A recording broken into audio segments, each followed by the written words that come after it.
Assalamualaikum warahmatullahi wabarakatuh. Di era digital seperti sekarang, musik bukan cuma soal suara, tapi tentang cara orang mengekspresikan diri, bercerita, dan terhubung satu sama lain. Dulu mungkin kita harus tunggu lagu diputar di radio. Sekarang cukup scroll TikTok dan Spotify. Lagu baru bisa langsung ditemukan, didengar, bahkan viral dalam semalam. Dengan teknologi yang makin canggih, siapapun bisa di musisi. Cukup model laptop, ide kreatif, dan koneksi internet. Karya bisa lahir dari kamar tidur dan didengar jutaan orang. Musik masa kini juga lintas genre lintas budaya dan penuh kejutan. Pop bisa ketemu lofi, dangdut bisa dipadukan dengan EDM, dan semuanya tetap enak dinikmati. Musik masa kini menunjukkan bahwa kreatif tidak lagi punya batas. Setiap orang punya peluang untuk berkarya dan dinikmati oleh jutaan pendengar di seluruh dunia. Halo, nama saya Bintang Surya Saputra dari kelas 11-8. Kali ini saya akan membahas tentang musik untuk tugas seni budaya. Musik adalah nada atau bunyi yang disusun demikian rupa sehingga mengandung ritme, lagu, dan keharmonisan. Musik terdiri dari beberapa unsur, yaitu melodi, harmoni, ritme, dan timbre. Musik termasuk sejenis fenomena intuisi untuk menciptakan, memperbaiki, dan mempersembahkannya dalam suatu bentuk seni musik atau kerawitan. Musik adalah sebuah fenomena unik yang dihasilkan oleh beberapa alat musik. Musik memiliki peran yang sangat penting dalam budaya dan kehidupan manusia. Selain sebagai sarana hiburan dan ekspresi seni, musik juga dapat memiliki dampak psikologis dan emosional pada pendengarnya. Menurut Aristoteles, seni musik adalah curahan kekuatan dan penggambaran yang berasal dari gerakan rasa pada rentatan suara yang berirama. Lebih lanjut, Aristoteles mengatakan bahwa musik memiliki kecenderungan untuk memenuhi jiwa karena dalam diri manusia ada semacam kedekatan dengan mode dan ritme musik. Menurut Harjana, musik adalah permainan waktu dengan mengadopsi bunyi sebagai materinya. Musik adalah waktu dalam bunyi. Dalam musik, waktu adalah ruang, dan bunyi adalah substansinya. Dalam ruang, waktu itulah bunyi-bunyi bergerak. Unsur-unsur seni musik. 1. Unsur melodi. Melodi merupakan tinggi rendah, panjang pendeknya suatu nada yang terdapat dalam musik. Melodi terdiri dari durasi, pitch, dan tone. Pitch, timbre, merupakan suatu hal yang mengatur serangkaian not dengan lambang alfabet A sampai G. Durasi adalah rangkaian not-not yang menjadi melodi dalam serangkaian waktu tertentu. Sedangkan tone adalah not dapat dihasilkan dari berbagai alat musik dengan warna suara yang berbeda. Melodi merujuk pada kesatuan frase yang disusun dari nada dengan urutan interval serta tinggi yang sudah diatur. Dengan adanya melodi, maka musik akan semakin dinamis dan berwarna sehingga pendengar bisa menikmatinya. Yang kedua, unsur birama. Birama secara etimologi adalah ketukan. Dalam seni musik, ketukan atau ayunan yang dilakukan secara berulang-ulang, teratur, dan dalam waktu yang sama berguna untuk membangun irama. Birama biasanya dituliskan dalam rangka pecahan seperti 2/4, 3/4, 2/3, dan seterusnya. Tiap birama dalam musik memiliki tekanan suara yang teratur yang disebut arsis dan akses. Arsis adalah berirama ringan, sedangkan akses adalah berirama kuat. Dalam notasi musik, birama ditulis dengan garis birama dan ruas birama. Garis birama adalah garis vertikal yang membatasi birama dan menjadi tanda awal serta akhir dari satu birama, sedangkan ruang birama merujuk pada ruang antara garis birama yang berisi ketukan-ketukan. Yang ketiga, unsur ritme. Ritme disebut juga irama, merupakan gerak teratur yang mengalir karena munculnya suatu aksen secara tetap. Ritme adalah pola waktu yang membentuk dasar musik. Ini melibatkan pengaturan ketukan, jeda, dan perubahan tempo. Dengan perbedaan nilai jalinan dari tiap satuan bunyi, maka akan membentuk ritme yang indah. Ritme sendiri berisikan aliran ketukan dasar yang mengatur variasi gerak melodi. Yang keempat, unsur harmoni. Harmoni adalah hal yang berhubungan dengan kelarasan bunyi. Secara teknis, harmoni meliputi peranan, susunan, dan hubungan dari sebuah paduan bunyi dengan bentuk secara keseluruhan. Harmoni mempunyai elemen interval dan akord yang merujuk pada susunan nada-nada yang jika dibunyikan secara serentak akan menghasilkan suara yang bagus. Yang kelima, unsur tempo. Tempo adalah cepat atau lambatnya gerak musik atau lagu. Tempo dapat dikatakan sebagai ukuran kecepatan dari birama lagu. Sehingga semakin besar tempo lagu, maka semakin cepat permainan suatu lagu. Alat untuk mengukur tempo adalah metronome, sedangkan satuan ukur untuk menentu tempo adalah beat. Tempo sendiri terbagi menjadi 4, yaitu tempo lambat, largo, adagio, rave, ento, tempo sedang, andante, andantino, moderato, allegro, moderato, tempo cepat, allegro, allegretto, presto, vivace, tempo perubahan, retard, ate, dan acceso, serta strip. Keenam, unsur dinamika. Dinamika mencakup volume dan intensitas musik. Hal ini dapat bervariasi dari pelan hingga keras, menciptakan nuansi dan perasaan yang berbeda.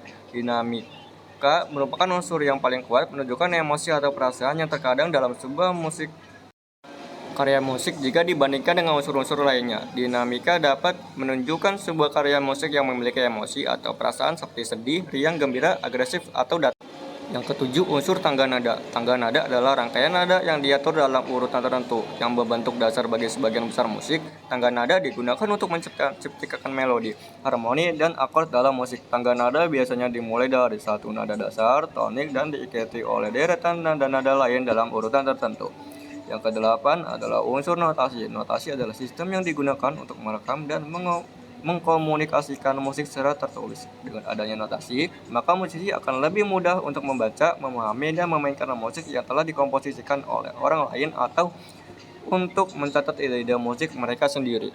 Pengertian musik Nusantara. Musik Nusantara adalah seluruh musik yang berkembang di Nusantara ini yang menunjukkan atau menonjolkan ciri keindonesiaan, baik dalam bahasa maupun gaya melodinya. Baik Nusantara terdiri dari musik tradisi daerah, musik keroncong, musik dangdut, musik lagam, musik gambus, musik perjuangan, dan musik pop. Perkembangan musik Nusantara. Masa sebelum musiknya pengaruh Hindu-Buddha. Pada masa ini, musik dipakai sebagai bagian dari kegiatan ritual masyarakat. Dalam beberapa kelompok, bunyi-bunyian yang dihasilkan oleh anggota badan atau alat tertentu diyakini memiliki kekuatan magis. Instrumen atau alat musik yang digunakan umum berasal dari alam sekitar.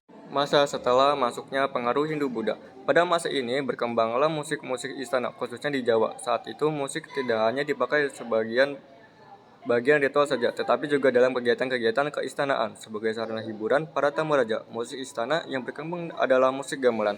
Musik gamelan terdiri dari 5 kelompok, yaitu kelompok balungan, kelompok bimbingan, kelompok pancong, kelompok tendang, dan kelompok pelengkap. Masa setelah masuknya pengaruh Islam, selain berdagang dan menyebarkan agama Islam, para pedagang Arab juga memperkenalkan musik mereka. Alat musik mereka berupa gambus dan rebana. Dari proses itulah muncul orkes-orkes gambus di Nusantara, Indonesia hingga saat ini. Masa kolonialisme. Masuknya bangsa Barat ke Indonesia juga membawa pengaruh besar dalam perkembangan musik Indonesia. Pada pendatang ini memperkenalkan berbagai alat musik dari negeri mereka, misalnya biola, cello, gitar, seruling, flute, dan ukulele. Mereka pun membawa sistem solmisasi dalam berbagai karya lagu. Itulah masa-masa perkembangan musik modern Indonesia. Saat itu, para musisi Indonesia menciptakan sajian musik yang merupakan perpaduan musik Barat dan musik Indonesia. Sajian musik itu dikenal sebagai musik keroncong. Masa kini, seiring dengan masuknya media elektronik ke Indonesia, masuk pula berbagai jenis alat musik barat. Jenis musik barat seperti pop, jazz, blues, rock, dan R&B. Sedemikian pula dengan musik-musik negeri India yang banyak dibawa melalui film-filmnya. Dari perkembangan ini terjadi perpaduan antara musik asing dengan musik Indonesia. Musik India mengalami perpaduan dengan musik Melayu sehingga menghasilkan jenis musik dangdut. Maka muncul pula berbagai musik Indonesia yang beraliran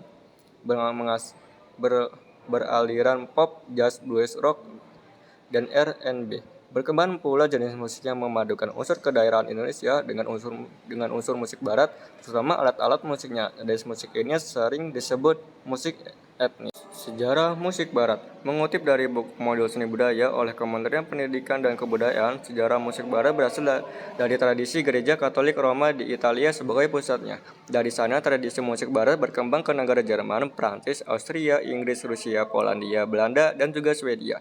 Musik barat tidak bisa dilepaskan dari sejarah dan budaya yang memengaruhinya. Perkembangan musik beriringan dengan pertumbuhan manusia maupun teknologi suatu zaman. Perkembangan musik barat. Pertama, zaman Yunani kuno. Pada era Yunani kuno, musik dianggap sebagai ciptaan dewa-dewi seperti Apollo, Orpheus, dan Ampion. Musik dianggap memiliki kekuatan untuk menyempurnakan tubuh dan jiwa manusia. Dengan begitu, musik menjadi suatu hal yang tak bisa dipisahkan dari upacara keagamaan. Yang kedua, zaman Romawi kuno. Setelah zaman Yunani kuno, perkembangan sejarah musik barat muncul di Romawi kuno. Namun penggunaannya berubah karena disesuaikan dengan selera dan tradisi lokal. Dalam catatan sejarah musik barat daerah ini, alat-alat musik semakin banyak dan bervariasi. Di antaranya meliputi beberapa jenis musik tiup dari logam seperti hom dan trompet. Yang ketiga, zaman Renaissance. Periode sejarah musik barat selanjutnya yakni era Renaissance. Para komposer pengembangan musik abad pertengahan dengan memperkenalkan lebih banyak harmoni dan polifoni. Musik di zaman ini berfokus pada musik religi karena masih terikat dengan gereja. Namun beberapa komposer juga mengadopsi bentuk sekuler seperti balada dan madrigal. Keempat, zaman barok dan musik klasik. Setelah era Renaissance yang berkembang pesat, sejarah musik barat mencatat periode barok dan musik klasik. Istilah barok diambil dari bahasa Portugis yaitu barroco yang berarti mutiara. Istilah barok hanya digunakan untuk memberi identitas sebagai sebuah fase perkembangan seni musik pada 1600-an hingga 1750-an. 5. Zaman romantik. Periode sejarah musik barat selanjutnya ialah zaman romantik. Istilah romantik dalam sejarah perkembangan musik Eropa berhubungan dengan perasaan, sikap batin, dan jiwa manusia yang bebas. Keenam, zaman modern. Setiap melewati periode yang panjang, sejarah musik barat pun sampai di masa modern. Ciri utamanya adalah sikap emansipatif, yaitu sikap ingin membebaskan diri dari segala belenggu yang mengekang kebebasan berekspresi. Tahun 1900-an sampai 2000-an telah menyaksikan munculnya beberapa genre yang beragam. Lahirnya aliran musik seperti pop, rock and roll, metal, jazz, dan lainnya tidak terlepas dari benang merah yang menghubungkan perkembangan musik dalam sejarah musik barat. Jenis alat musik berdasarkan sumber bunyi dan contohnya. Yang pertama, idiofon. Idiofon adalah alat musik yang sumber bunyinya berasal dari bahan dasar atau getaran badan alat musik. Contohnya angklung, gong, bonang, tamborin, dan sejenisnya. Kedua, membranofon. Membranofon adalah alat musik yang sumber bunyinya dari selaput atau membran pada badan alat musik. Biasanya suara ini dihasilkan dari alat musik yang dipukul dengan alat atau tangan. Contohnya drum, tifa, kendang, rebana, dan sejenisnya. Nomor 3, aerofon. Aerofon adalah alat musik yang sumber bunyinya berasal dari hembusan atau getaran udara pada rongga alat. Keempat, kordofon. Kordofon adalah alat musik yang sumber bunyinya berasal dari senar atau dawai. Biasanya suara ini dihasilkan dari alat musik yang dipetik serta digesek, contohnya gitar, biola, ukulele, kecapi, sasando, dan sejenisnya. Yang kelima, elektrofon. Elektrofon adalah alat musik yang sumber bunyinya dihasilkan oleh listrik, contohnya keyboard, gitar listrik, bass listrik, dan sejenisnya. Kesimpulan, seni rupa dan musik merupakan dua cabang seni yang berbeda, namun saling melengkapi. Seni rupa mengekspresikan ide dan emosi melalui bentuk visual seperti lukisan, patung, dan desain, sementara musik menyampaikan perasaan dan bahasa melalui suara, melodi, dan ritme. Keduanya memiliki nilai estetika yang tinggi dan berperan penting dalam kehidupan manusia sebagai media ekspresi, komunikasi, hiburan, serta pelestarian budaya. Perpaduan antara seni rupa dan musik juga dapat menciptakan pengalaman artistik yang lebih kaya dan mendalam, seperti dalam pertunjukan seni, video klip, dan instalasi multimedia. Sekian materi dari saya. Jika ada kesalahan, mohon dimaafkan. Terima kasih. Saya Bintang Surya Saputra dari kelas 11 8. Pamit undur diri. Wassalamualaikum warahmatullahi wabarakatuh.